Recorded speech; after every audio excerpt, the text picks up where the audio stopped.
Months later, when we returned to the scene, we found this vibrant mural.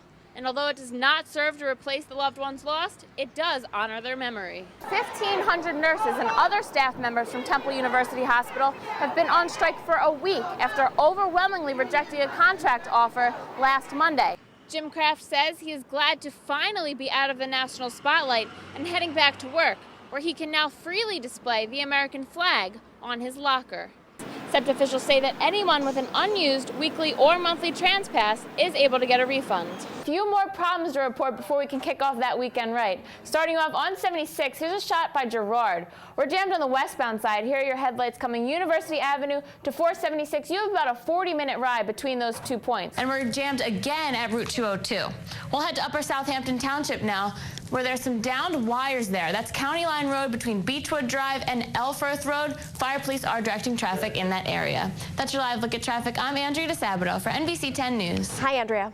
Hi, Laura. I hope everyone had a relaxing Thanksgiving weekend because it's back to our normal delays now. Well, I know it's Cyber Monday, but it doesn't seem like too many people are sitting home typing on their computer. So as officials work to clean up that scene, I would steer clear of that area if you could.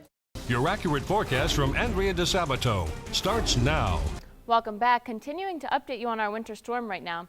42 in Helena, a little bit warmer off east. Also, we have details about a winter storm watch to tell you about when we come back. The fog cleared for a lot of the day. We saw the sun for a little bit, but it's coming back. It'll start again tonight at 9 o'clock. Over to the east, 35 in Miles City, 37 in Glendive. So a little bit cooler than we've seen recently, but no rain to factor in. So that's the good news.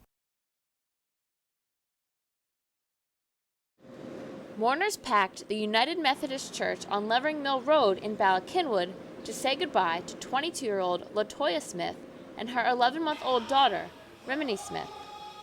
This memorial on 3rd and Ansbury Streets in Feltonville continues to grow as the pain still lingers.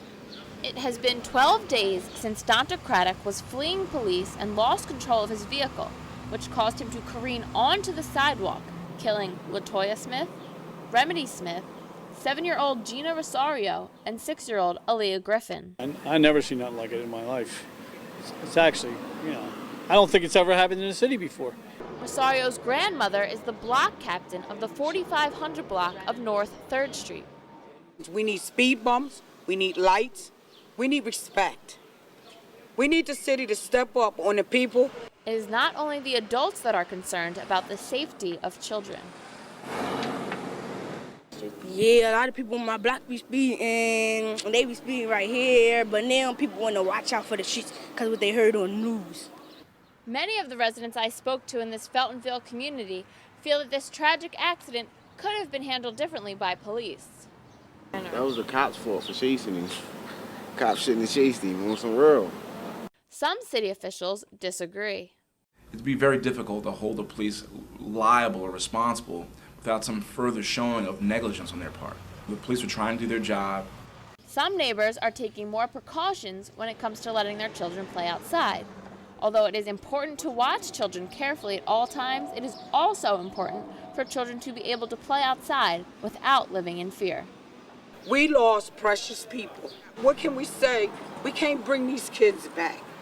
The pain is unbearable. We need somebody to step up and do something on this block.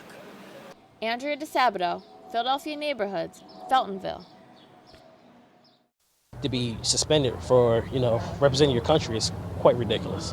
It spread so fast on the internet that Angela Lash drove all the way from the Pittsburgh area to organize a protest for a firefighter she's never met.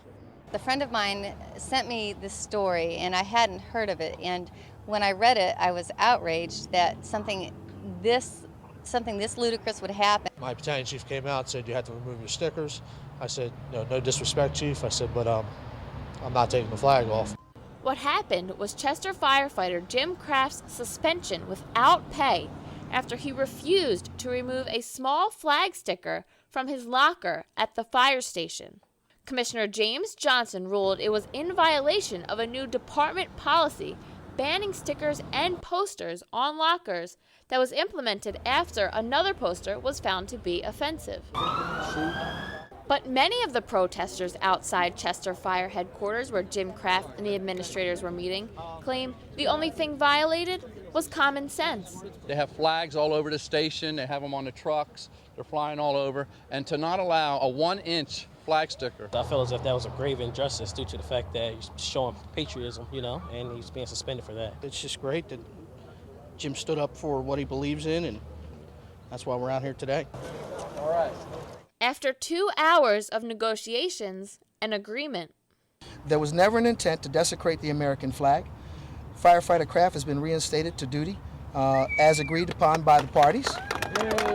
Standing next to the man who suspended him, 11-year veteran Jim Kraft says he's stunned that his issue became a national one. It's been unbelievable, and I think everybody supported me and everybody came out today. I'm just glad to be back to work and glad that we're going to be able to display the flag. Jim Kraft says he is glad to finally be out of the national spotlight and heading back to work, where he can now freely display the American flag on his locker.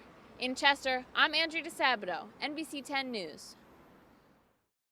Spirit Airlines is canceling all of its Sunday flights as the pilot strike enters its second day. NBC 10 at Atlantic City International Airport as pilots hit the picket lines yesterday. Spirit carries about 16,000 passengers a day.